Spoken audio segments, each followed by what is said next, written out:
a fight, trying to see what it's like, take me, so I roll the dice. Look up to no one else, but yeah, I was shy.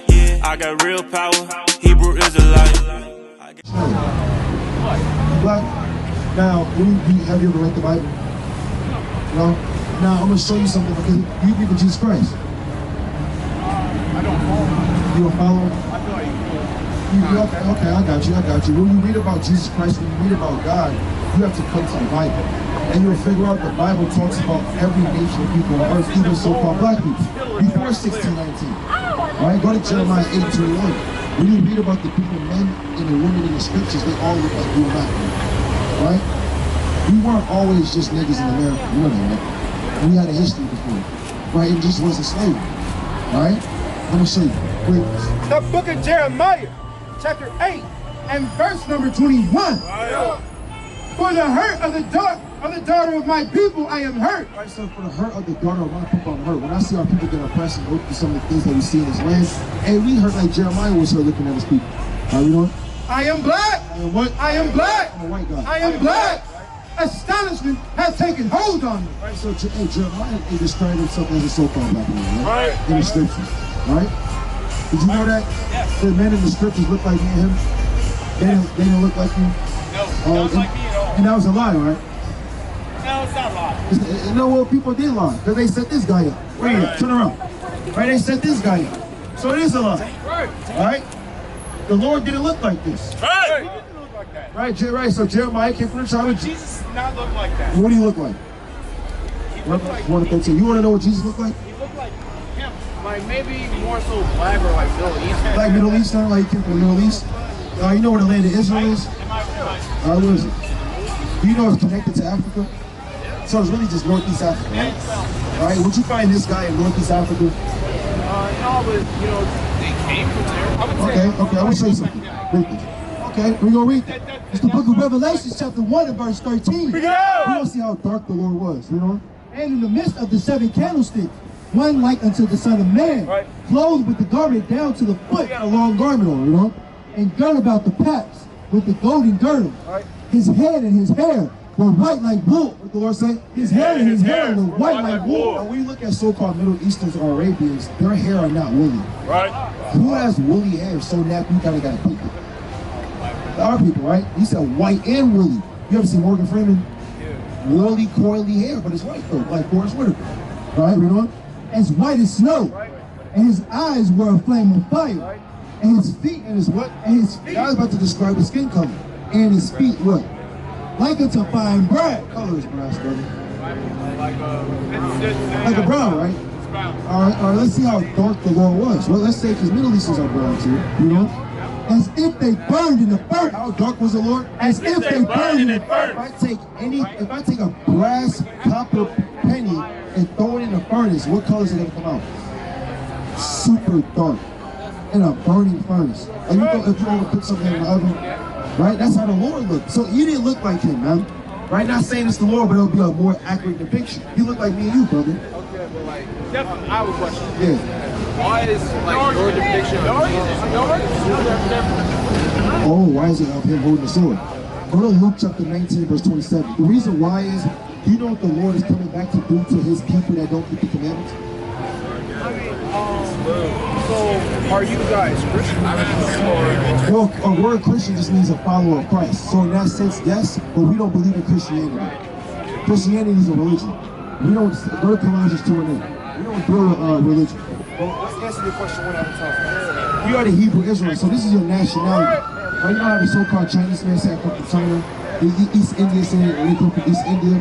You're not an African American, you're really an Israelite from the tribe of Judah. Right? And it's not something you can convert to. This is by a bloodline, Abraham, Isaac, and Jacob. Now read this. It's the book of Luke, chapter 19 and verse 27. No. But those mine enemies. What the Lord say? But those mine enemies. So when the Lord comes back, he has enemies on earth. And he's going to do something to his enemies. Right. Contrary to what the Christian church will tell you, he's going to come back to play hopscotch and hug you and kiss you and forget. No, you're not doing that, man. The Lord's coming back to do a lot of killing on earth. Right. You know what? Oh, wait, no, this is like a really big like contention I have. No, hold on. Can I finish this? Yes. Which would not that I should reign over them, bring hither and slay them before me. So the Lord said, the people that don't want him to reign in the kingdom of heaven, bring those people and kill them before you. And that's what the Lord's coming back to do, is kill people. Now hold on, let me read this real quick. Isaiah.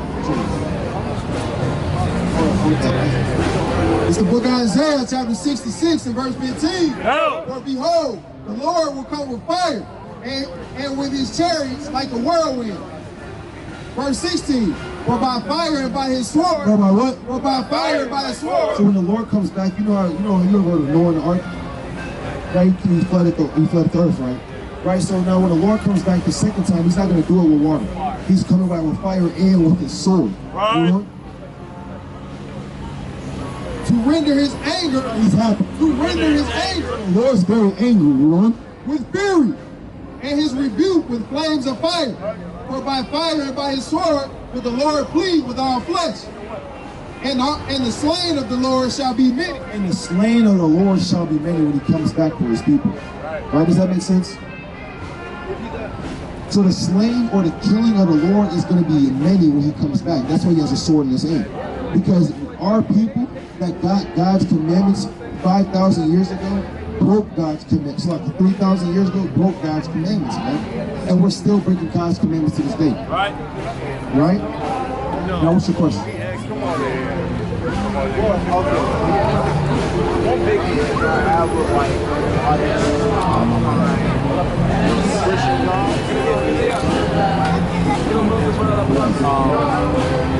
is why, create these rules and why create these if you know they're going to disobey you and they're going to forever suffer when you claim the law to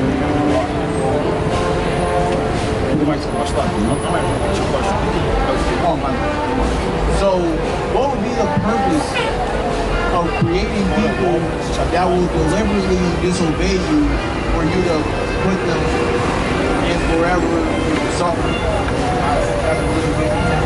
Okay, I got you. Read that in Romans, go to Isaiah chapter 46 and verse 10. This is the book of Romans chapter 9 and verse 14.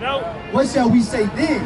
Is there any unrighteousness with God? So you can't say, well, is there unrighteousness with God? It's like, asking somebody, why they pick that, why did they pick that particular gym shoe today? Or why did they choose this? Or why did they choose that? I mean, it's just their decision, God forbid. Okay. All right, hold on. I'm answering. God forbid. For he said to Moses, I will have mercy on whom I will have mercy. Right. And I will have compassion on whom I will have compassion. Right. So then, it is not of him that willeth, nor of him that runneth, but of God that showeth mercy. For the scriptures saying unto Pharaoh, even for this same purpose. For the what? Even for this same purpose. Right, have I raised thee up, that I may show my power in thee. So certain things that the Lord does is to show his power and to magnify his name on the earth. Right? Like how he raised up Pharaoh just to destroy him. He already knew Pharaoh's mind was going to be hardened against. Brother, he did that to show brother, come hear this word. Well, them Jesus pieces on your neck. My name might be declared throughout all the earth. That his name might be declared throughout all the earth. Now go to Isaiah 55 and verse 8. I'm going to show you something else on why he did it too. What you wrote? Right? Hold that, read it. Psalms 115. Psalms 115. Psalm chapter 115 and verse number 3. But our God is in the heavens. He hath done whatsoever he hath pleased. What? He hath done whatsoever he hath pleased. At the end of the day, the Lord does what he wants to do. Right? So we can't question God on why he does certain things because he's the Lord, he's the creator. Now, okay. So, let's say, how would you know if God were to lie to you? And he created everything, right? So there's nobody checking him. So there's nobody telling him what he's doing is right or wrong.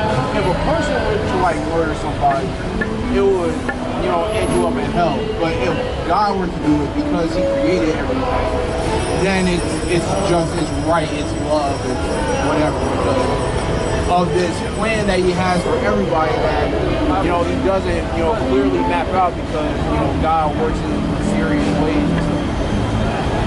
So are you trying to ask? Like, why is God committing murder bad, but a person not committing person committing murder?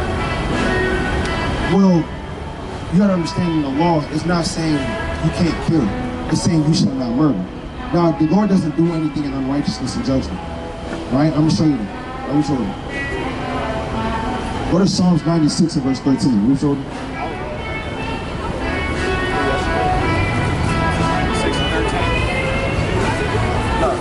613. Read this. It's the book of Psalms, chapter 96 and verse 13. Before the Lord, for he cometh to judge the earth.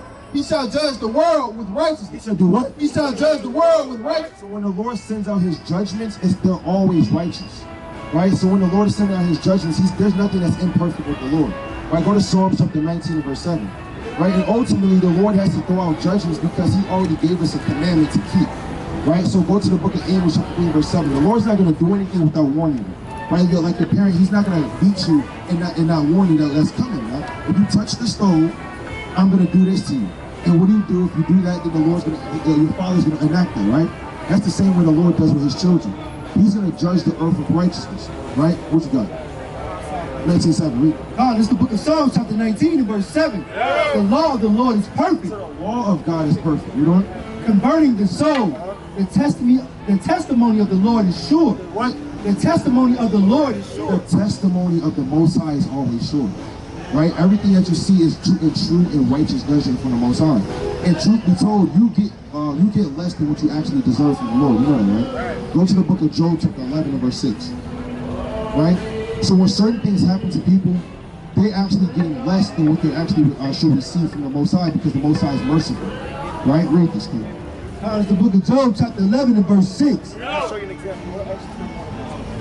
And that he would show thee thy secrets of wisdom, that they are double to that which is.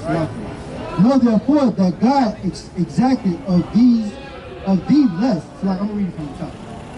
And that he will show thee the secrets of wisdom,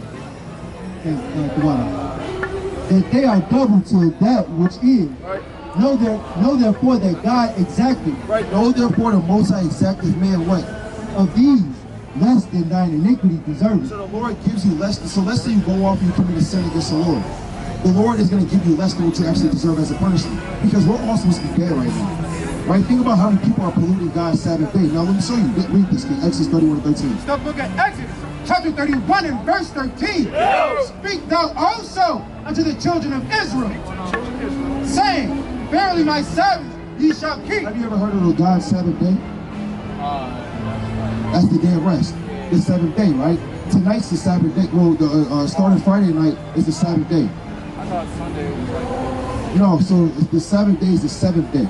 Sunday is the first day of the week. That's Christianity. I thought the last day was... No, pull out your calendar. Watch, let me show you. Sunday is the first day of the week. See that? And then Saturday is the seventh day. But Sunday is like the day of rest when everybody's supposed to like worship. Go to church, right? That's Christianity. That's not scripture. So then how do you know that's right? Because that is like made by men. That calendar. How are you? Like, that's the first day. If you're not taking from, the Bible, and you're not taking, okay. Like, what's the credibility behind like Sunday being the first day versus Friday? Well, it's not particularly the names either, right? So we can't just go off Sunday, Monday, Tuesday. 3,000 years ago, or 2,000 years ago in the Roman Empire, they had different names as well, but the days of the week don't change. Right? It's still going to be first day, it's still going to be the second day, it's still going to be third day, all the way down to the last day. It doesn't matter if we call it Friday or Saturday. Right? It's still going to be the last day of the week. So we go off the Gregorian calendar, right, saying substantially Sunday is the first day of the week. But it really doesn't matter at the end of the day. Whatever you call it, that first day is going to be the first day, no matter what. So that's how we know from Friday night to Saturday night. Go to Leviticus 23:32 is the seventh day, right? And the day starts at evening. That's why it's Friday night. Right, I'm going to show you that. Read this. It's the book of Leviticus, chapter 23 and 32. It shall be unto you a Sabbath of rest, and ye shall afflict your souls. in the 9th day of the month and even, from even to even, shall ye celebrate your Sabbath. Right, from one period of even to another period of even, that's a period of 24. Right, so from the last day, from the 6th day, Friday at night, right, to Saturday night, the 7th day, that's when we keep the Sabbath of the Lord. Now that's what the Lord commanded our people. So the Sabbath is going down right now, but it's still the Sabbath. And let's see what the Lord said about keeping the Sabbath day. To go back to the point that we were bringing out. You know? The book of Exodus, chapter 31, and verse number 13. Verily my Sabbaths ye shall keep, for it is a sign between me and you throughout your generations, that ye may know that I am the Lord that does sanctify you. Ye shall keep the Sabbath therefore, for it is holy unto you. Everyone that defileth it, The Lord said, everyone that defileth it, shall surely be put to death. the Lord said, if you defile his Sabbath day by working, buying, selling, cooking, you are supposed to be killed. But as we read in Job 11 and 6, the Lord gives you less than what your iniquity deserves. So yes, the Lord does all of righteousness and in judgment, but that also means some people just have to be murdered as well, because that's how the Lord gets down. He does all the judgments. He does all the killing. Go to Isaiah chapter 45 and verse 4. Go to 1 Samuel chapter 2 and verse 6. And we can't say the Lord's unrighteous, man, because he's the Most High. He created us. We're his creation at the end of the day. Right? I have a question. I'm going to read these two scriptures. I'm going to ask you a question. The book of 1 Samuel, chapter 2 and verse 6. The Lord killeth and maketh alive. The Lord does what? The Lord killeth and maketh alive. Proverbs 11 and 1. The Lord kills and makes alive, but the Lord does everything in righteousness and in judgment. The Lord doesn't deal with false abominations or false balances. Read this thing. Proverbs 11 and 1. The book of Proverbs, chapter 11 and verse 1. A false balance is abomination to the Lord, but a just weight is his delight. Just so the Lord's fair. Right? The Lord's fair. Right? Read this. He bringeth down to the grave, The Lord brings down to the grave and what? and bringeth up. The Lord maketh poor and maketh rich. The Lord can make somebody rich, the Lord can make somebody poor, you know? He bringeth the low and lifteth up. He raised up the poor out of the dust and lifted up the beggar from the dunghill. That's all the things the Lord, our righteous God, does. Read this, man. It's the book of Isaiah chapter 45 and verse 4. For Jacob my servant's sake, and Israel my, verse 7. I form the light and create darkness. I make peace and create evil. So the Lord makes peace, the Lord creates evil, you know? I, the Lord, do all these things. God don't do all these things. I, the Lord, do all these things. So just because the Lord does all those things, that doesn't make him unfair or unrighteous, right? How can you create like all and then say I'm not unfair when somebody does evil things and you're the reason that evil is Well, you have, go to Amos chapter 3 and verse 7. Go to Amos, go to Proverbs, go to Sirach chapter 15 and start at verse 20.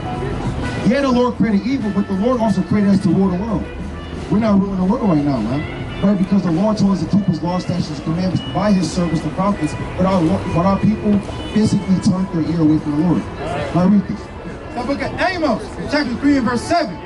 Surely the Lord God will do nothing. So the Lord's not going to do anything. He's not going to do any judgment.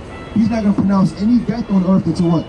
But he revealed his secrets unto his servants, the prophets. So the Lord sends out a warning to the people by his servants, the prophets, and warns the people, and it's up to the people to take heed or warning unto God's judgment. Right.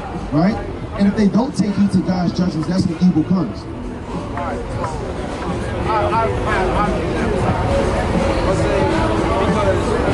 One thing I was like the Christianity God or like God that's like very biased.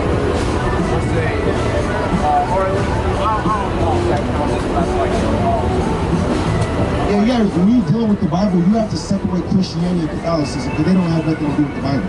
The Lord doesn't have nothing to do with the religion. All he gave is laws, statutes, and commandments for his people to keep. What I'm bringing out to you is you'll find out our people broke the law, statutes, and commandments. Go back to Deuteronomy 30 and 19. The Lord set before us life and evil. Good and evil, man. We chose evil. Right.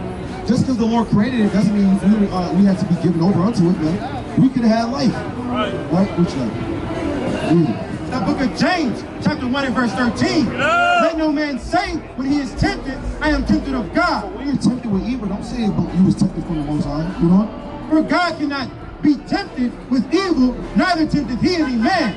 But every man is tempted when he is drawn away of his own lust. Is what? When he is drawn away of his own lust. You choose evil yourself. You know? And enticed. And enticed. Then when lust hath conceived, it bringeth forth sin. And now sin is when you break God's commandments. So he gave you commandments, and he gave you, if you break God's commandments, you sin. And by that evil that we're talking about, that was created for punishments. We choose those punishments by actively breaking God's commandments. You know? And sin, when it is finished, bringeth forth death. Do not err, my beloved brethren. When you break God's commandments, now by default, the Lord said he will give you death. He has to give you death for that sin or for that iniquity that he created. But it's like saying, well, why create jails if you didn't want people to be in them? Well, don't commit the crime if you don't want to go to that place in the first place. That's what the so-called white man's going to tell you. Same thing with the Lord. You don't want to choose evil by breaking his commandments that he gave to the people, right? That's what we're trying to bring out. What you got? Does that make sense? You know, but okay, in the beginning, right, right. So he says like that Adam and Eve, they didn't have to. In the beginning, they didn't have like choice. But then, you know, He said they didn't have what? they didn't have free will, like free choice. Well, nobody has free will. Okay, so then that goes back to further proves my point that if I don't have the free will to not choose evil, if God has this, you know, all seeing plan for me, and he knows what I'm going to do in the first place, so he in it first like chooses for me to go to hell before I'm even born. Go to Job chapter 21 and verse 30. But the thing is, read that Isaiah 55 and 8. Although that may be true, but you don't know that though. You're not the Most High. You don't know what your lot is at the end of the day until you play it out. In the Bible, and Right. that's his word apparently, right? Right, but the thing is, what you're trying to do, you're trying to put yourself in a place of the Most High and trying to understand your own judgment. You don't know if you're destined for hell. The Lord has you up here right now receiving his words. Think about people walking past. The kingdom of heaven may be for you. It's all about what you do. It's an option. Are you going to choose death or are you going to choose evil? You don't know that. The Lord already knows that. You don't know that. Read this Isaiah 55 and 8. The book of Isaiah, chapter 55 and verse 8. For my thoughts are not your thoughts. The Lord said, For your thoughts are not your thoughts. while man is trying to comprehend the way of the Lord, you just can't. You know? Neither are your ways my ways, saith the Lord. For as the heavens are higher than the earth, so are my ways higher than your ways. The heavens are higher than the earth, so are the Lord's ways higher than your ways. Right? You know? And my thoughts than your thoughts. For as the rain cometh down, and the snow from heaven, and returneth not thither. Go to Deuteronomy 30 and 19. So we have to understand and establish that the Most High, he's not man. Right? So as though he has our lot declared for us, we don't know that at the end of the day.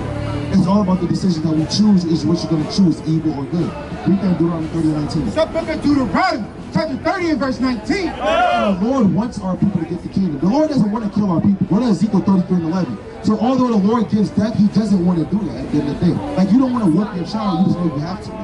Read that. I call heaven and earth to record this day against you, that I have set before you, life and death. Therefore choose life. I want to kill you. Therefore choose life. I want to murder you. Therefore choose life. The Lord is telling our people to choose life. You know? That both thou and thy seed may live. Those are simple directions the Most High gave to our people. You're going to understand that people on the sign said, no, I don't want to choose life. I don't want to choose death. That's exactly what they did, man. So the Lord said, okay, as a righteous God, he gives them over what they want, and they want death. Read this thing. It's the book of Ezekiel, chapter 33 and verse 11. Say unto them, as I live, saith the Lord God, I have no pleasure in the death of the wicked. What the Lord say? I have no pleasure in the death of the wicked. When the Lord puts somebody in the grave, he doesn't get off on it. He doesn't like that, right? Read on. But that the wicked turn away from, that the wicked turn away and live. What the Lord say? That the wicked turn away and live. So if it was really up to the Most High, the Most High wants everybody to turn from their evil ways and live. But he wants them to make that decision on their own, man. Yeah, the Lord can, everybody's righteous. But the Lord doesn't want it to happen out like that, man. Right? The Lord's a practical God. Right? So he wants everybody to turn from their wicked ways and live and keep his commandments. Does that make sense? Yeah, so the Lord created evil, but that's for judgment purposes. right? The Lord just not putting people to death just because he likes them. It's not how that works, man. Like that goes back to my initial question. You know, if God, like God's perfect, right? In every way. So then he already knows, like, if I were to create all the things, let's say like all all of eternity, there was like multiple eternities that exist, like multiple all existence that already happened. And you already know that the end outcome will be the purpose. And I know you just said, okay, you know, it's not for me to understand, the ways that God did it, but it will be, easier for me, understand the purpose behind it. Because, when you have a parent, right, you ask them, why is this thing bad? They tell you why, and they tell you the consequences behind it. God tells you the consequences behind it, but he doesn't always tell you why. Not all the time. Why? He just says, hey, bro, trust me, bro. So you're saying the Lord doesn't explain the reasoning behind his consequences? Yes. This is Nietzsche? I mean, yes. Well, why for you? You're a man. The Lord created you. Because I'm saying is like, okay, what gives, let's say I'm the president of the United States, and what gives me the right to put certain people under slavery and other people not? Just because I have the power, that give me the right to enforce it. As the president of the United States. What you're doing right now, you're trying to put God on the same plane as man. Because I'm saying, right? Because one, there's no evidence behind God being the highest of the highest, most perfect. But there's a lot of evidence.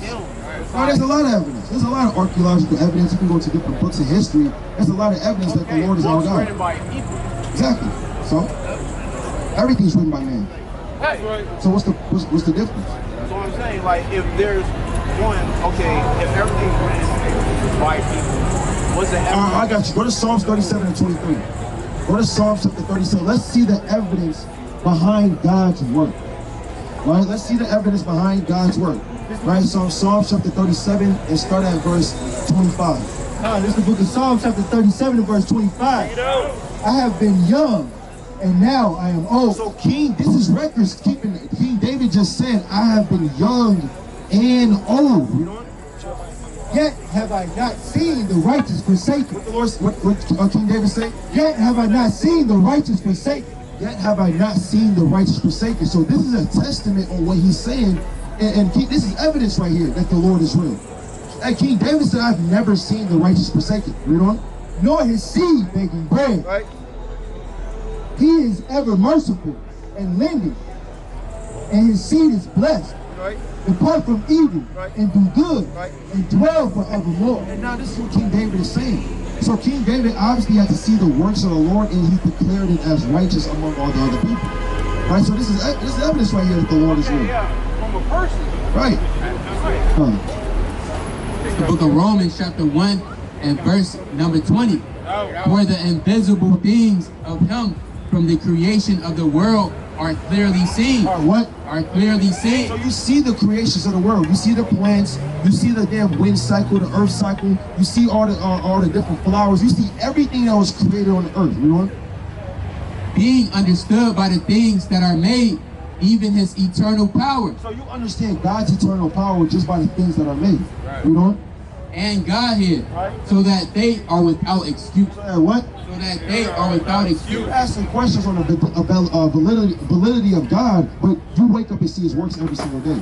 So how are you questioning the Most High's presence? Where's the evidence that the Christian God, We don't serve a Christian God. The God from the Bible, Right? that he made everything and that he doesn't just, tell everybody that he did. I'm not understanding your question. What if the God from the Bible has a way to communicate with people from earth, and that there wasn't a being higher than God, and that he's not just claiming and creating? Go to Isaiah 44 verse 8. Go to Psalms chapter 96 and verse 4. Because you have the servants, when you have these different books, you have different men writing down historical evidence claiming and declaring God's righteousness by first hand. Go to Revelation chapter 1 verse 1. Like that's my personal experience. Like if there was a way for everybody all at once to see, and apparently that's going to happen like at the very end. No, the brother was basically going to everything created has to be created. So are you asking why does God or any other validity from another God or another power to validate God's power? Because every time I show you man validating God's power or different evidences or witnesses, you say, well, that's man. Well, it doesn't matter if that's man. Man experienced the Most High's power, and that's evidence. Like you read a history book, a person that was actually in history, they're going to write down what they documented. It's the same exact way. They're documenting the works of the Lord. That's what man is perfect, being validating the workings of like so-called perfect being. So who am I to validate the working of something that's supposed to be perfect if I'm imperfect? Isaiah 44. It's the book of Isaiah chapter 44 and verse 8. Brother, I think you're reaching a little bit and getting too high, right? And at the end of the day, well, hold on, just read this. This is the book of Isaiah chapter 44 and verse 8. Hear ye not, neither be afraid. Have not I told thee from that time, and have declared it? Ye are even my witnesses. Right, so we are even the Lord's witnesses, man. All the men in the Bible are the Lord's witnesses, you know? Is there a God beside me? Or is there what? Is there a God beside me? So he just asked, is there a God besides God? Is there another God in the eternal heavens? Now all you guys are my witnesses. I've shown you my works, and you have seen the gods in the works of the other gods in the nations, man. You know? Yea, there is no God. What the Lord say? There is no God. All right, we're doing? I know not any. I know not any. So there is no other God up there reigning in the eternal heavens that created heaven and earth. Right, just like the Most High God of the Bible. And we are witnesses because we've seen the works of so-called other gods. They're idols. They can't do anything. Right? Go to Jeremiah 10:1. You say you got a point? You believe in science? Yeah, I believe in science. All right, so according to science, you have something called the law of biogenesis. The principle stating that life arises from pre-existing life, not from non-living material. So, according to science, everything that is created has been created by somebody. So, according to so the Big Bang theory is that's contradicting science. So, but it also says in the Bible that God has always existed, right? But you use science as an example to prove that something has to come from something else. But God's always existed. What made God? God? No, that's right. Because nobody made the Most High. The Most High inhabits eternity. Because I just said, right? He just said that when you say God is alive, God's a living entity, a living spirit. Okay, He's on fire. He just said that something living can't come from something that's not living. Have you ever heard of energy can't be created nor destroyed? Yeah. Right? Going into energy, it has to come from a power source. We believe God is that power source. While man may say it be the Big Bang theory, it's like saying what made the Big Bang happen.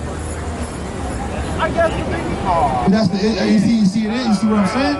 It's like saying what made the Big Bang happen, right? You know, science. It's the same thing scientists say. Well, we can't have faith in God, but you have faith in something you have never seen either, right? And they don't know how the Big Bang happened. They just said it just happened.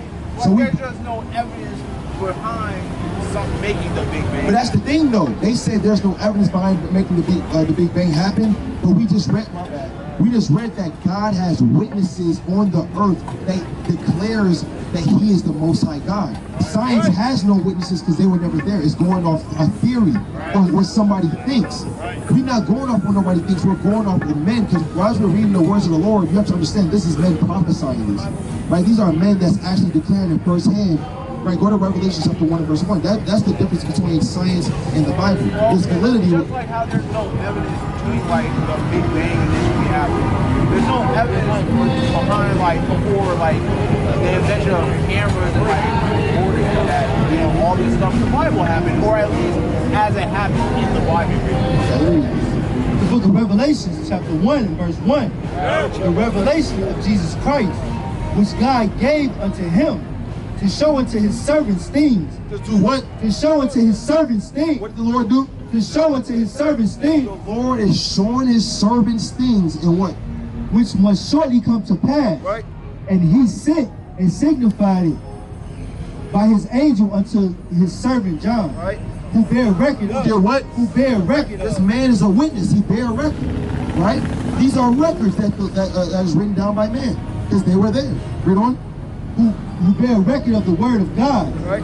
And of the testimony of Jesus Christ. Right. I like the brother brought up a point yesterday. Just because it's written by man doesn't mean anything. Your newspaper's written by a man. If somebody got, but hold on though. If somebody got shot right there at 12:01 a.m. and then a man that seen it wrote it down for the article the next day, does that make it flawed?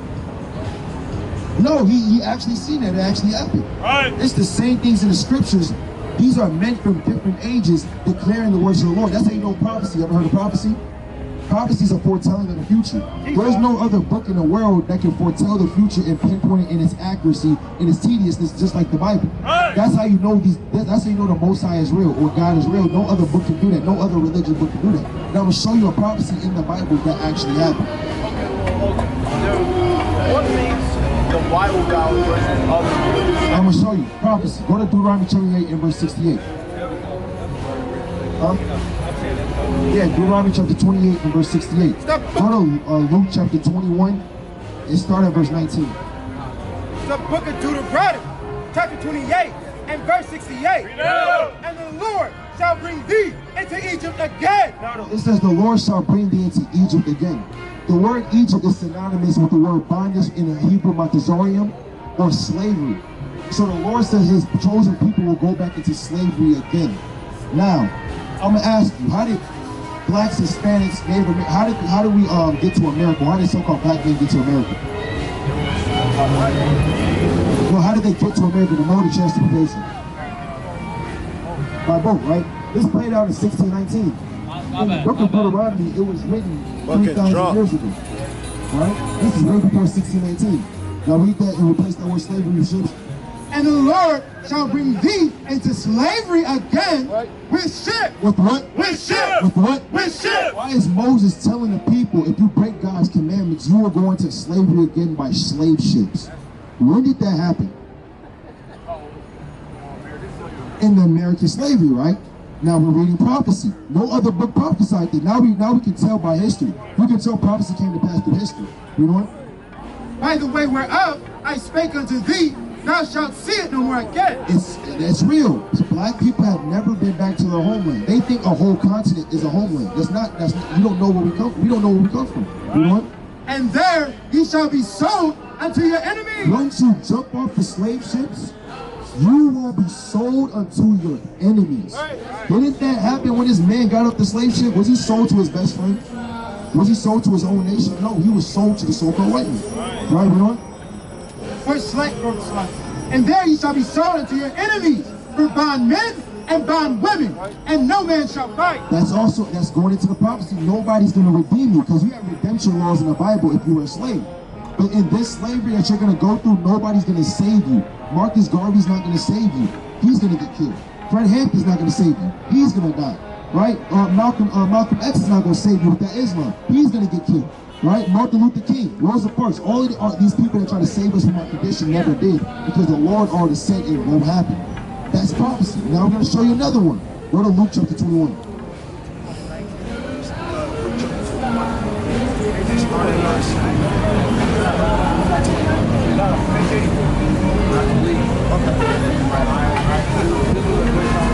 That's a great conversation, right? Okay, I got you. Right. Go to page 84. Can you read this? Can I show you one more thing, though? I'm going to show you one more thing. You got a flyer for the brother? It's the book of Luke, chapter 21 and verse 20. And when ye shall see Jerusalem compassed with armies. So this is Jesus Christ foretelling the destruction of Jerusalem in 70 AD by General Titus and his son General Vespasian, right during the Flavian dynasty. You know? They know that the desolation, therefore, is not. So when you see Jerusalem surrounded with Roman generals, you know that the desolation of our place is not. It's close, you know? Then let them which are in Judea flee to the mountains. Right, the mountain that he's talking about is Africa. Let them that flee into, that see the desolation flee into Africa. Right, because we're a dark nation of people fleeing from the Romans, so-called white nation. We went into Africa to hide amongst the other dark races. You know? And and let them which are in the midst of it depart out. Right. And let not them that are in the countries enter thereinto. Right. For these be the days which vengeance, Right. that all things which are written may be fulfilled. So all things that are written may be fulfilled. So the Lord's prophesying about the downfall of what's about to happen. Let's read about it in history. Read this. This is from Babylon to Timbuktu, page 84, stanza number 2. In the year 65 BC, In the year 65 BC, the Roman armies under General Pompey captured Jerusalem. did what? Captured Jerusalem. In 70 AD, 70 AD, we know. General Vespasian and his son Titus put an end to the Jewish estate with a great slaughter during the period of the military governors of Palestine. Many outrages and atrocities were committed against the residue of the people during the period of Pompey to Julius. It has been estimated that over 1 million Jews, Over what? over 1 million It Jews was estimated over 1 million Jews were what? fled into Africa. They're what? Fled into Africa. Let them that be in the midst depart unto the wilderness. We just read that, we know. From Roman persecution and slavery. And Roman persecution and slavery. The slave markets were full of black Jewish slaves. Were full of black Jewish slaves. So, and that's another thing, you know, for another time, but the Jews weren't sold by their own people. Jews were sold by African Canaanites, right? Because we were another nation of people that went into another land that didn't belong to us. We came from the land of Israel, we went all the way into West Africa because the Roman Empire extended from Egypt all the way into India, so we couldn't just go into Egypt. So that shows in history, linking up with the Bible, that the Bible is valid, that the word of the Lord is true. Go to Isaiah 40 and verse 8, one more verse, and that shows that the validity of the Bible through prophecy. Right, Isaiah chapter 40, this is the last verse. I'm going to show you this real quick. Isaiah 40 and 8. Isaiah chapter 40, verse 8. Go! 40 and verse 8, and it reads, the grass wherewith the flower faded, but the word of our God shall stand forever. What? The word of our God shall stand forever. And the reason why we say that is because you have men literally from 3200 BC, started with Abraham, going all the way down the timeline to the Roman Empire, all saying the same thing about God. Now, how can that be real? These men lived in different empires. They lived in different time periods. Right? They lived during the Achaemenid Empire. Ezekiel during the Babylonian Empire. So did Daniel. Haggai during the time of the Achaemenid Empire as well. Right? Paul living during the time of the Roman Empire. Right? These men, the Maccabean Empire during the Grecian Empire. Right? So you have these men declaring the same thing in these different time periods through prophecy, and we can look that up in the history. Does that make sense? All right, all praise. But take a flight. If you have any other questions, hit up the YouTube. We out here, you know, we're gonna be out here all day answering questions, man. All right, you know, we answer any and all questions. That's why we come outside. All right, that's why we come outside. All praises. We're Israelite. Go to Hosea 9 and 7. All right, ready to answer anything, man. Good. All right, Hosea 9 and 7. Go to Amos 4 and 12. I'll read the Hosea 9 and 7 first. Go! Read, the days of visitation are come. The days of recompense are come. The Lord say, The days of recompense are come. hey, the days of visitation and the days of recompense are come to the land of America, man. Right! And you know what? It ain't that brother's fault, man. Our enemies placed those different things in his head, man. Right! Right? That's what they did. Now, we don't. You're the worst of the Lord, brother. 2 seconds, Steve. You know? Israel shall know it. What the Lord say? Israel shall know it. Israel will know it at the end of the day, man. You know? The prophet is a fool. The prophet is a fool. The spiritual man is mad. For the multitude of thy iniquity. The spiritual man is mad, man. For the multitude of the sins in America, man. And that represents that brother, man. He's mad. He's crazy. He's insane, man. Right? Because he has a lot of different things flourishing through his head. I read this. It's the book of Amos, chapter 4 and verse 12. What will I do unto thee, O Israel? And because I will do this unto thee. And because famine is in the land of America, man. And because they're snatching up our people at the highest rate. Civil war is about to kick off in this place, man. World War III is already on the earth. And you got people walking up and down on Michigan Avenue not know what the hell is going on, man. Right? But the Lord said, hey, guess what? You better prepare to meet him, real. Prepare to meet thy God. The Lord said, Prepare to meet thy what God. did he say? Prepare to meet thy What God. we gotta do? Prepare to meet thy God. O Israel. Blood. O Israel. Spanish. O Israel. O Israel. Oh, Israel got prepared to meet their God because of blood. days of visitation are come. And the Bible said, come, Yahshua. Come, Yahshua.